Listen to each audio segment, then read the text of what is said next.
And happy 56th day to our 100th day countdown para sa aking 48th birthday. At ngayon ay March 26, 2026. Ang oras ay 10:27 ng gabi. So isang another accomplishment na naman ang ating naganap. So natapos na natin ang 9-day training ng 9 days hilak binabaylan training kina Bethany, Anthony at Theo.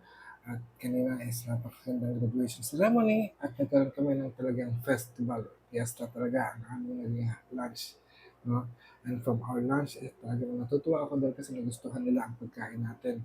Compared sa pagkain sa Amerika, parang sinasabi nila na ang 9 days training program natin ay nag-offer ng unique breakfast, lunch, and dinner. Kasama na doon yung mga in-between meals na snacks na at merienda. At natutuwa ako kay Anthony kasi talagang ang galing niyang kumain. Game din kay Bethany at kay Iyo. Although mga huling araw, medyo sumusuko na yung mami ni Iyo kasi talagang sobrang kabusugan. But then I am so proud na kasi napaglingkuran po natin ang ating mga hilag na baylan ngayon from Shatter, USA. So sa araw ngayon, no, pagkatapos ng training, I had a break. Nagpahinga po tayo, nag-relax. At ngayon lang po tayo nagkaroon ng pagkakataon na mag-video ulit para umabot sa ating 100 day countdown. At ang topic natin ngayon ay Peace for the Earth Future Generation. So bilang isang hilot pinabaylan, ay yun nga ang realization ni Ion no, na hindi lang pala to pagsasagawa ng katawan ng tao, pagpapagaling ng katawan ng tao, kundi meron din tayong pananagutan ng pangalagaan ang kalikasan, ang buong earth. No? So, dahil kasi nga sa sakit ng tao, hindi lang naman to sa kinakain natin. Minsan nakukuha din natin to sa kapaligiran. Kaya napakahalaga na mapanatili natin na mayroong magandang o kumbaga mapayapa, safe space na maaari nating pamahayan, no? At kung saan tayo nabubuhay, dapat ligtas ang ating lugar. Ganyan din, pati yung anyo ng lupa ay ating pangalagaan dahil kasi doon tayo kumukuha ng pagkain natin. Tulad nga ng sinasabi, no, na yung pagkain natin ay laging sariwa. Totoo naman, pag pumunta ka ng palengke, hindi nakabalot ang karne natin, hindi nakabalot yung isda natin, kundi nakikita natin gumagalaw-galaw pa, buhay na buhay. At ngayon din, mga gulay natin ay hindi nakabalot. Maliban na lang kung kayo ay mamamalengke sa grocery, doon nakikita nyo nakabalot na. But then, at ang nakakatuwa dito sa atin kasi yung mga palengke natin, they make sure na lahat ng ibinibenta nila ay bagong pitas, bagong bagsak sa kanila, bagong pitas at sariwang-sariwa na walang halong kemikal.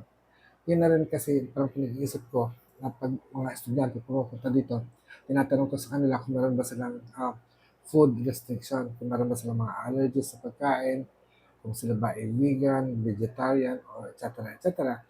Ako nagpapasalamat ako kasi itong batch na 'to, iisang tao lang yung gluten sensitive 'no. So, pag sinabing gluten sensitive, bawal sa kanya ang toyo, bawal sa kanya ang harina, bawal sa kanya yung magic sarap, something like that 'no. As much as possible, dapat gluten-free sila. Kasi once na makakain sila ng pagkain na merong gano'n, magkakaroon sila ng mga butlig-butlig hanggang sa hindi sila makahinga at sensitive. At ayaw naman natin mangyari na meron tayong bisita, na parang nalason natin. So for 9 days talagang maingat natin silang tinuruan ng mga aralin ng hilot binabaylan. At ngayon din ay pinakain din natin sila ng masusustansyang pagkain. And although nakakapagod yung training natin no, mula umaga hanggang gabi, nandito naman tayo kahapon, nag-enjoy naman tayo papuntang Quiapo. Pinasal natin sila at hinabol natin, nagabol tayo ng klase at natutuwa ako dahil kasi madali sila mag-pick up. And then kaninang umaga ay nagkaroon kami ng question and answer at maraming bagay silang katanungan. Like, ang nagustuhan ko ay yung tanong about sa bladder incontinence. Ano ang pwede natin gawin na prevention para ang matanda ay hindi madaling mag-i sa kanilang sagawal aside from diaper. So napag-usapan natin, tinanong ko kung anong kondisyon ng matanda, may asawa ba to, may anak ba to, nasabi wala. So single siya, at saka walang partner. So ibig sabihin, kulang sila sa hindi ko pwede yata sabihin dito, no, but I don't want it to encourage. So yun nga, no, parang medyo sensitive ang topic na medyo magto-talk about private parts at saka yung behavior. ng gano'n 'no. Sabihin na natin sige sex in terms of sex, kasi hindi na-e-exercise ang kanilang muscle. Kung bladder incontinence, ibig sabihin napakaluwag ng muscles nila kaya hindi nila makontrol yung paglabas ng tubig sa kanilang katawan kaya naiihi sila. So doon dapat nating i-exercise 'yan. So paanong exercise, eh, yun ang dapat mong aralin 'pag kayo'y nag-enroll sa Hilot Binabaylan. Pero ano nga ba ang hinaharap ng ating henerasyon ngayon? So, tulad ng sabi ko 'no, let us live by day 'no, parang mabuhay tayo ng bawat araw at do'n tayo mag-focus at bahala na muna bukas kung anong mangyayari. Pero hindi natin maiiwasan kasi kung ano ang ginagawa natin ngayon ay nakikita natin kung ano ang magiging tadhana natin sa hinaharap. So, kung ano ang ugali natin, ibig sabihin iyon ang magiging resulta ng ating patutunguhan. Sa ngayon, may digmaan, nagmamahal ang presyo ng bilihin, mahal ang presyo ng gasolina. So, ibig sabihin baka maubos nga, yun ang nababasa ko na parang pinagtatalunan sa Senado ang supply ng gasolina pagdating ng Abril 'no, baka maubos na. But then, kasi ang problema nga sa atin naka-rely tayo sa mga gano'ng bagay.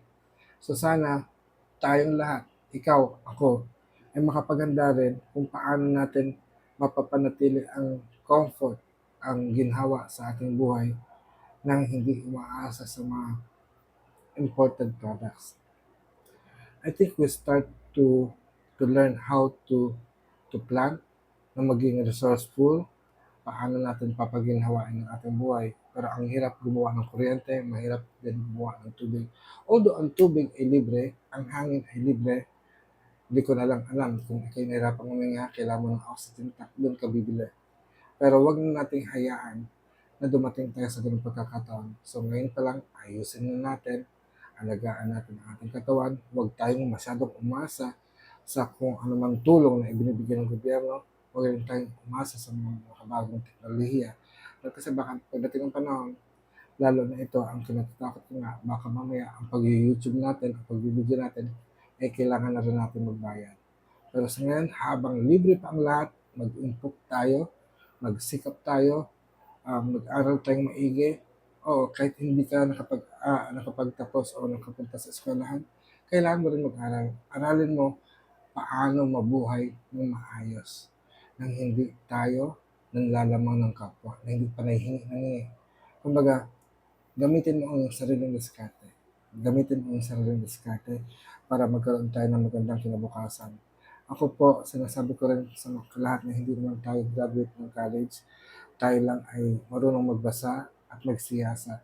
Sa pamagitan ng ating pagsisiyasat, pagtatanong, pakikisalamuha sa mga tao, kaya doon tayo natuto at mula sa ating natutunan, yun po ang ating binabahagi sa ating mga mag-aaral. Pero ganun pa man, nagpapasalamat ako kasi pinapanood niyo ako, may mga 5 viewers o up na nanonood nito at nagpapasalamat ako kasi binibigyan niyo din ako ng thumbs up. So kung ikaw ay bago pa lang sa aking channel at nagustuhan mo ang aking topic na i-deliver ngayon, bigyan mo ako ng thumbs up. At saka huwag mong kalimutan mag-subscribe. Ngayon din, i-share mo na rin ang video ito baka sakaling may ibang tao makinabang sa mga pinagsasabi ko. So hanggang sa muli, ito ang apad na ng Templo Antonio Binti Agama, nagsasabing mayari nga, pagkasatin. Paalam.